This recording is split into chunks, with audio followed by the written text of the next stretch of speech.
Good day and God bless you. Welcome to the Bible reading in chronological order. Just want to thank you once again for joining us. It's such a privilege to have you along for this journey, and I pray that the word of the Lord would be a blessing to each of us, even as we would study it together. Today we're busy in the second book of the Kings, and we're going to be going through chapters 5, 6, 7, and 8. Now, it's very important to realize that these four chapters are very theologically rich, not only because they tell us of the stories of the prophet Elisha and all that's going on there, but the types and the symbols within these passages are absolutely profound, and so we really need to take and dig into these passages. I'm not going to be able to go through each of the chapters in such detail today, so I'm going to look at chapter 5, looking at that in depth, and then maybe one or two elements from the other chapters. But we begin by reading about Naaman, who is the captain of the host of the king of Syria, who was also a leper. Now, he is not an Israelite, he's a Gentile. But his wife has an Israelite servant, a little maid, and she says to Naaman's wife that he should visit the prophet of the Lord, as the prophet would cure him from his leprosy. Now, we see how this all ensues, and Naaman's messengers go and speak to the king of Israel. The king of Israel thinks that he's trying to start a war. Elisha the prophet actually says, well, here's what you're going to tell Naaman. Go and tell him to wash himself in the Jordan River 7 times, and then he'll be cured of this leprosy. And Naaman is very angry at that word. He's saying, there's so many better rivers to go and wash myself in. Why must I go to this Jordan River that he describes in a very derogatory kind of way? But there is so much to glean from this passage. If we look at the important details of this passage, firstly, we know that Naaman is a Gentile, right? And this is very important because when we're looking at the types, we're going to see how it all fits together. Then we see that leprosy, as we've read, is a symbol or a type of a sin. And when you're looking at the people that are leprous, they were separated, it gave us that symbolism of sin. And then Elisha tells him to wash himself 7 times in the Jordan, not just once, not twice. Why is that number 7 significant? The number 7 actually applies to the Gentiles. It talks about completion. It talks about the Gentile age. And so when we're looking at it, it is a Gentile man who has this incurable disease of sin that is told to go and dip himself or wash himself 7 times in the river Jordan. Now, what does Jordan represent? Jordan represents the crossing over. Like Abraham was called a Hebrew because he crossed the Jordan. And when we look at it in terms of how we see crossing over, it is like a death. It is crossing over from this old mortal to immortality. It is the changing of our heart and our mind. It is the transformation that we have in Christ Jesus. So when we see that, it is the 7 times of this transformation. It is the 7 church ages, the 7 speaking of the Gentile church ages, as we see in Revelation chapter 2 and 3. So we see that it is this dying to yourself. It is this renewal of yourself 7 times. It is this crossing over from mortal to immortality in a spiritual sense. 7 times for the 7 ages, a Gentile man. And it is so rich. I wish we can do a full study on this, which would really take 45 minutes. But I'm just going to give it to you like this.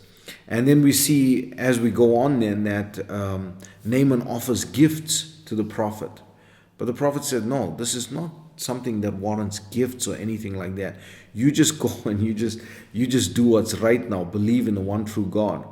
But Gehazi, the servant of Elisha, he is sort of foiled by this offer of gifts. And so he goes to Naaman, he lies about what he wants this gift for. He takes the gift, and then that leprosy then comes upon him.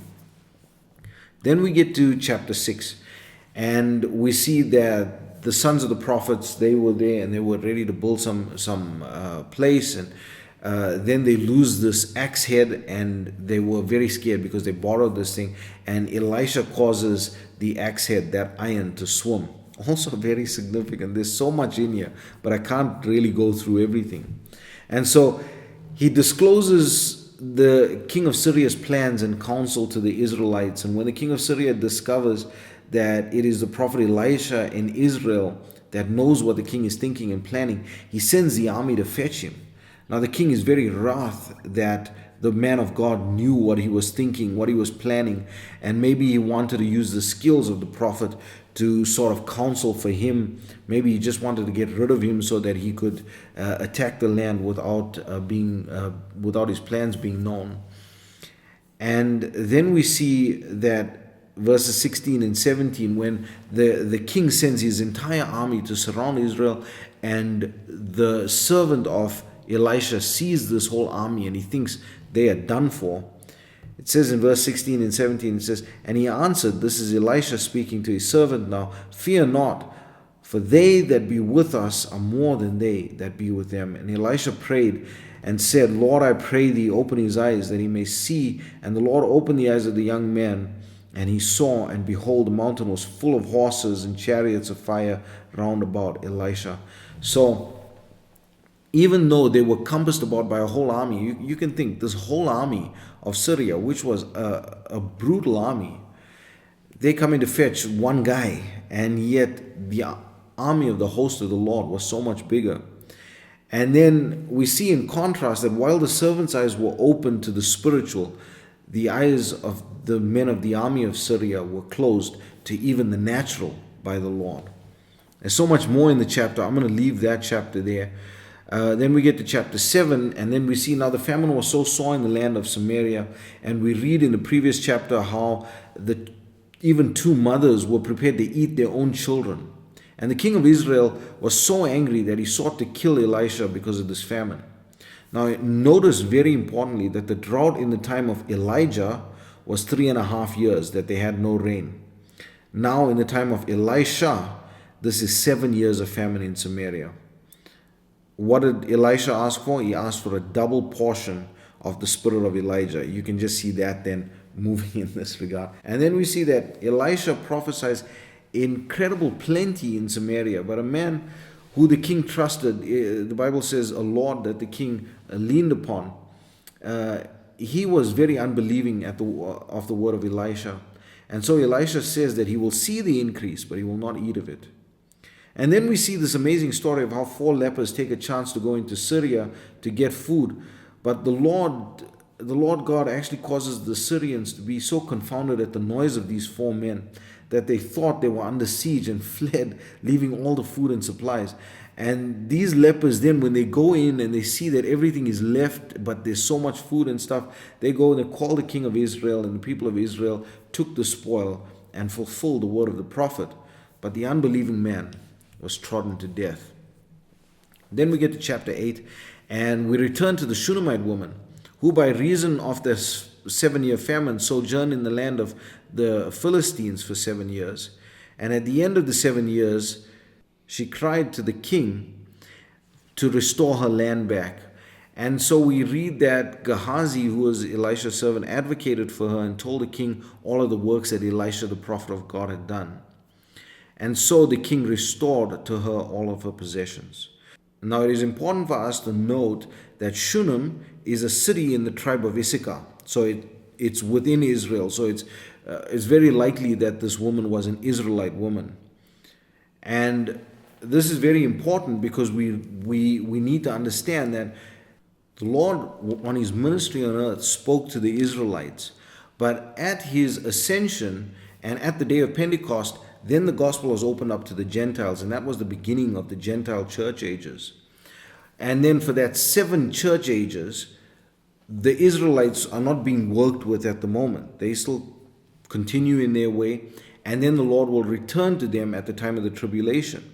And so it is so important when we look at this Shunammite woman that she went, so I'm talking about the Israelite church now, if we can take that symbolism. She went into the land of the Philistines, so this is the Gentile land, for these 7 years. And then at the end of the 7 years, she went back to her possessions. So the Israelite church then, during the church ages of the Gentiles, they were not worked with, but they were in and amongst the Gentiles at that time. But then their possessions will be returned to them. They will return to the land of Israel at the time of the tribulation, and they will receive then their inheritance in that time. So beautiful. And I told you, theologically rich, these passages. I've taken so much of time this morning on the overview, but I pray that the Lord would bless you and keep you. May His face shine upon you. May He give you peace. God bless you as you enjoy the reading of the Word today. Chapter 5. Now Naaman, captain of the host of the king of Syria, was a great man with his master, and honorable, because by him the Lord had given deliverance unto Syria. He was also a mighty man in valor. But he was a leper. And the Syrians had gone out by companies, and had brought away captive out of the land of Israel a little maid, and she waited on Naaman's wife. And she said unto her mistress, Would God my Lord were with the prophet that is in Samaria, for he would recover him of his leprosy. And one went in and told his lord, saying, Thus and thus said the maid that is of the land of Israel. And he departed, and took with him 10 talents of silver, and 6,000 pieces of gold, and 10 changes of raiment. And he brought the letter to the king of Israel, saying, Now, when this letter is come unto thee, behold, I have therewith sent Naaman my servant to thee, that thou mayest recover him of his leprosy. And it came to pass, when the king of Israel had read the letter, that he rent his clothes, and said, Am I God, to kill and to make alive, that this man doth send unto me to recover a man of his leprosy? Wherefore consider, I pray you, and see how he seeketh a quarrel against me. And it was so, when Elisha the man of God had heard that the king of Israel had rent his clothes, that he sent to the king, saying, Wherefore hast thou rent thy clothes? Let him come now to me, and he shall know that there is a prophet in Israel. So Naaman came with his horses and with his chariot, and stood at the door of the house of Elisha. And Elisha sent a messenger unto him, saying, Go and wash in Jordan 7 times, and thy flesh shall come again to thee, and thou shalt be clean.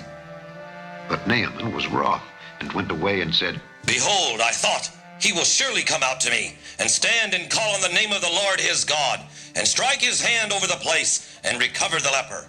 Are not Abana and Pharpar rivers of Damascus better than all the waters of Israel? May I not wash in them and be clean?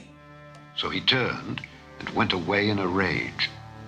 And his servants came near, and spake unto him, and said, My father, if the prophet had bid thee do some great thing, wouldest thou not have done it? How much rather then when he saith to thee, Wash and be clean? Then went he down, and dipped himself 7 times in Jordan, according to the saying of the man of God. And his flesh came again, like unto the flesh of a little child, and he was clean. And he returned to the man of God, he and all his company, and came and stood before him, and he said, Behold, now I know that there is no God in all the earth, but in Israel. Now therefore I pray thee, take a blessing of thy servant. But he said, As the Lord liveth, before whom I stand, I will receive none. And he urged him to take it, but he refused. And Naaman said, Shall there not then, I pray thee, be given to thy servant 2 mules burden of earth? For thy servant will henceforth offer neither burnt offering nor sacrifice unto other gods, but unto the Lord.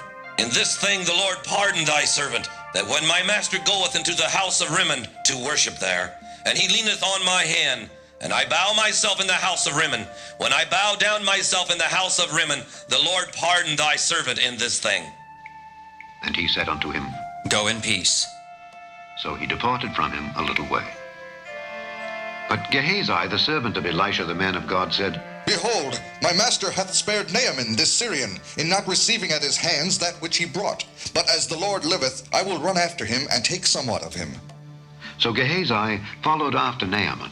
And when Naaman saw him running after him, he lighted down from the chariot to meet him, and said, Is all well? And he said, All is well. My master hath sent me, saying, Behold, even now there be come to me from Mount Ephraim 2 young men of the sons of the prophets. Give them, I pray thee, a talent of silver, and 2 changes of garments. And Naaman said, Be content, take 2 talents. And he urged him, and bound 2 talents of silver in 2 bags, with 2 changes of garments, and laid them upon 2 of his servants. And they bare them before him. And when he came to the tower, he took them from their hand, and bestowed them in the house. And he let the men go, and they departed. But he went in and stood before his master. And Elisha said unto him, Whence comest thou, Gehazi?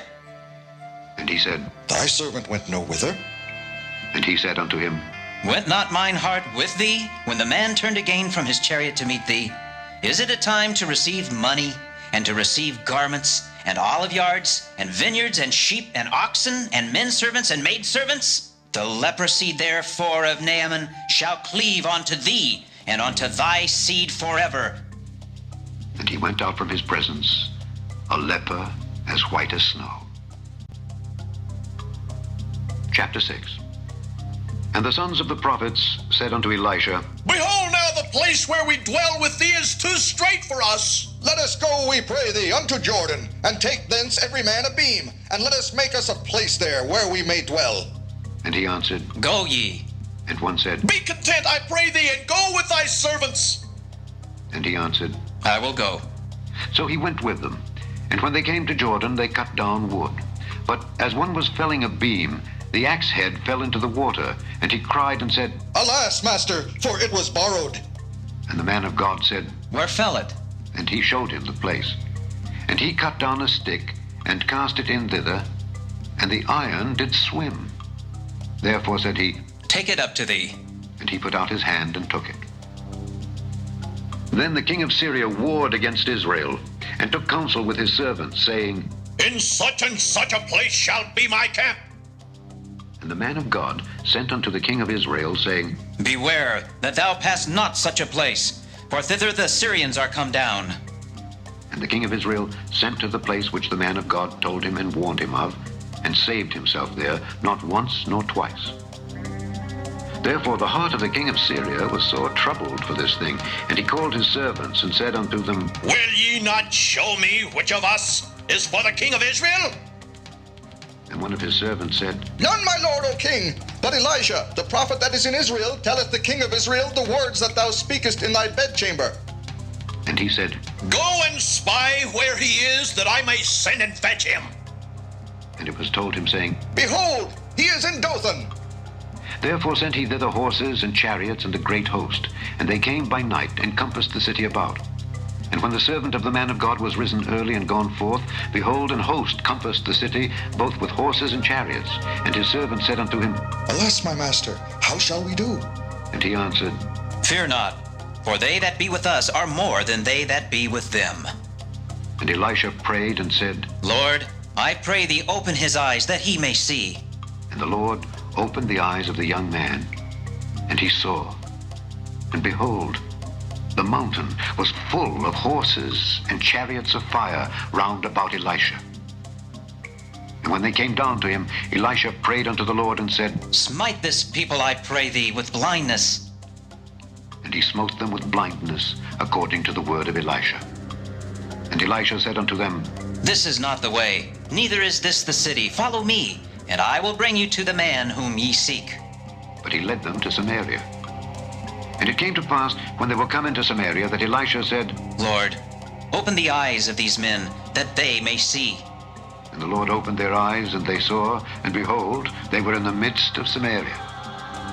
And the king of Israel said unto Elisha, when he saw them, My father, shall I smite them? Shall I smite them? And he answered, Thou shalt not smite them. Wouldest thou smite those whom thou hast taken captive with thy sword and with thy bow?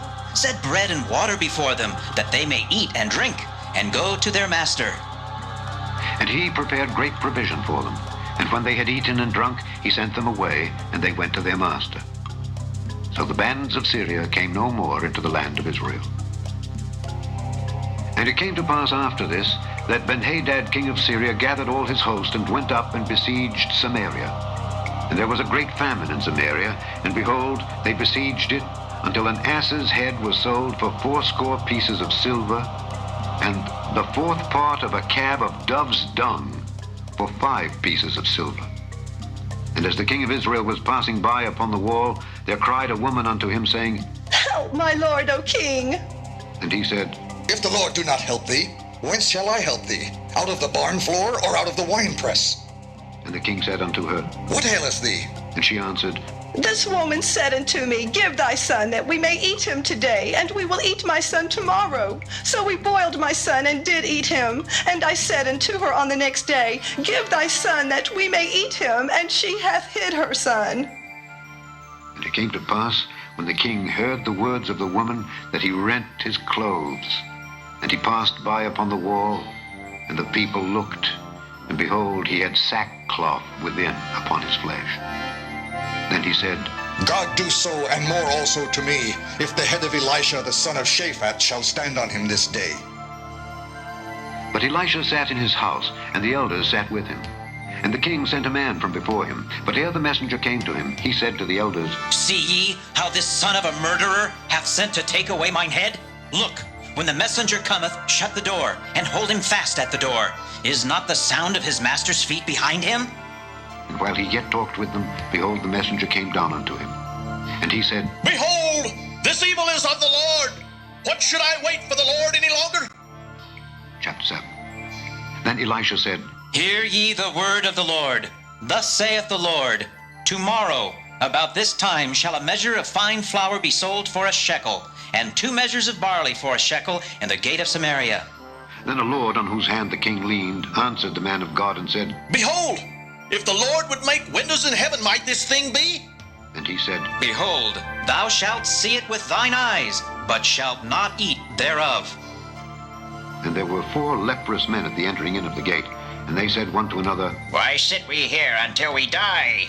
If we say we will enter into the city, then the famine is in the city, and we shall die there. And if we sit still here, we die also. Now therefore come and let us fall unto the host of the Syrians. If they save us alive, we shall live. And if they kill us, we shall but die. And they rose up in the twilight to go into the camp of the Syrians. And when they were come to the uttermost part of the camp of Syria, behold, there was no man there. For the Lord had made the host of the Syrians to hear a noise of chariots and a noise of horses, even the noise of a great host. And they said one to another, Lo, the king of Israel hath hired against us the kings of the Hittites and the kings of the Egyptians to come upon us. Wherefore they arose and fled in the twilight, and left their tents and their horses and their asses, even the camp as it was, and fled for their life. And when these lepers came to the uttermost part of the camp, they went into one tent, and did eat and drink, and carried thence silver and gold and raiment, and went and hid it, and came again, and entered into another tent, and carried thence also, and went and hid it. Then they said one to another, We do not well. This day is a day of good tidings, and we hold our peace. If we tarry till the morning light, some mischief will come upon us. Now therefore come, that we may go and tell the king's household. So they came and called unto the porter of the city, and they told them, saying, We came to the camp of the Syrians, and behold, there was no man there. Neither voice of man, but horses tied and asses tied. And the tents as they were. And he called the porters, and they told it to the king's house within. And the king arose in the night and said unto his servants, I will now show you what the Syrians have done to us. They know that we be hungry, therefore are they gone out of the camp to hide themselves in the fields, saying, When they come out of the city, we shall catch them alive, and get into the city. And one of his servants answered and said, Let some take, I pray thee, 5 of the horses that remain, which are left in the city. Behold, they are as all the multitude of Israel that are left in it. Behold, I say, they are even as all the multitude of the Israelites that are consumed. And let us send and see. They took therefore 2 chariot horses, and the king sent after the host of the Syrians, saying, Go and see. And they went after them unto Jordan. And lo, all the way was full of garments and vessels, which the Syrians had cast away in their haste. And the messengers returned and told the king. And the people went out and spoiled the tents of the Syrians. So a measure of fine flour was sold for a shekel, and 2 measures of barley for a shekel, according to the word of the Lord. And the king appointed the Lord on whose hand he leaned to have the charge of the gate. And the people trode upon him in the gate, and he died, as the man of God had said, who spake when the king came down to him. And it came to pass, as the man of God had spoken to the king, saying, 2 measures of barley for a shekel, and a measure of fine flour for a shekel, shall be tomorrow about this time in the gate of Samaria. And that Lord answered the man of God and said, Now behold, if the Lord should make windows in heaven, might such a thing be? And he said, Behold, thou shalt see it with thine eyes, but shalt not eat thereof. And so it fell out unto him, for the people trode upon him in the gate, and he died. Chapter 8. Then spake Elisha unto the woman whose son he had restored to life, saying, Arise, and go thou and thine household, and sojourn wheresoever thou canst sojourn. For the Lord hath called for a famine, and it shall also come upon the land 7 years. And the woman arose and did after the saying of the man of God. And she went with her household, and sojourned in the land of the Philistines 7 years. And it came to pass at the 7 years' end, that the woman returned out of the land of the Philistines, and she went forth to cry unto the king for her house and for her land.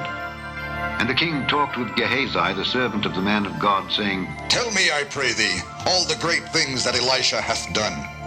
And it came to pass, as he was telling the king how he had restored a dead body to life, that, behold, the woman whose son he had restored to life cried to the king for her house and for her land. And Gehazi said, My lord, O king, this is the woman, and this is her son, whom Elisha restored to life. And when the king asked the woman, she told him. So the king appointed unto her a certain officer, saying, Restore all that was hers, and all the fruits of the field since the day that she left the land, even until now. And Elisha came to Damascus. And Ben-Hadad the king of Syria was sick. And it was told him, saying, The man of God is come hither.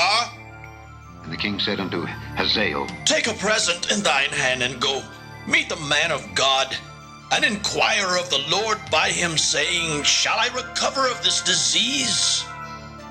So Hazael went to meet him, and he took a present with him, even of every good thing of Damascus, 40 camels' burden, and came and stood before him, and said, Thy son Ben-Hadad, king of Syria, hath sent me to thee, saying, Shall I recover of this disease? And Elisha said unto him, Go say unto him, Thou mayest certainly recover.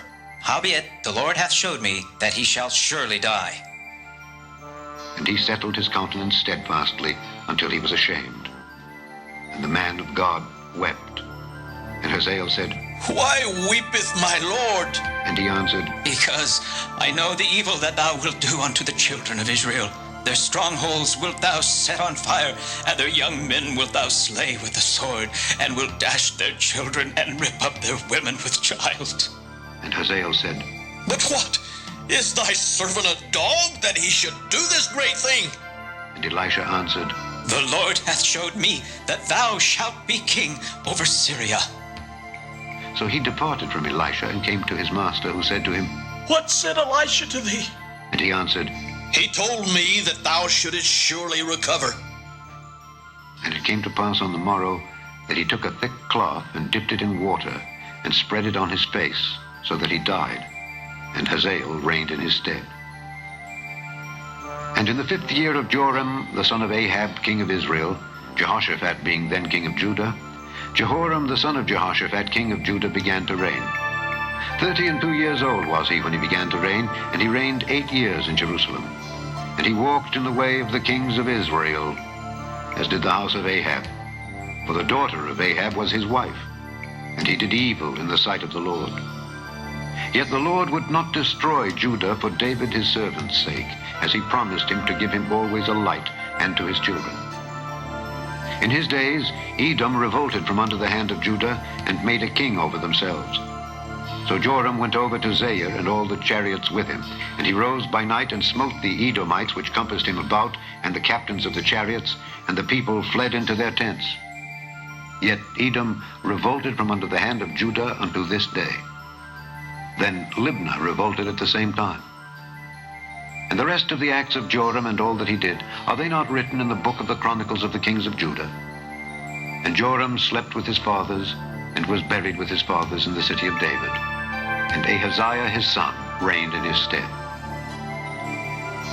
In the 12th year of Joram the son of Ahab king of Israel did Ahaziah the son of Jehoram king of Judah begin to reign. 22 years old was Ahaziah when he began to reign, and he reigned 1 year in Jerusalem. And his mother's name was Athaliah, the daughter of Omri king of Israel. And he walked in the way of the house of Ahab, and did evil in the sight of the Lord, as did the house of Ahab, for he was the son-in-law of the house of Ahab. And he went with Joram the son of Ahab to the war against Hazael king of Syria in Ramoth-Gilead, and the Syrians wounded Joram. And King Joram went back to be healed in Jezreel of the wounds which the Syrians had given him at Ramah when he fought against Hazael king of Syria. And Ahaziah the son of Jehoram king of Judah went down to see Joram the son of Ahab in Jezreel, because he was sick.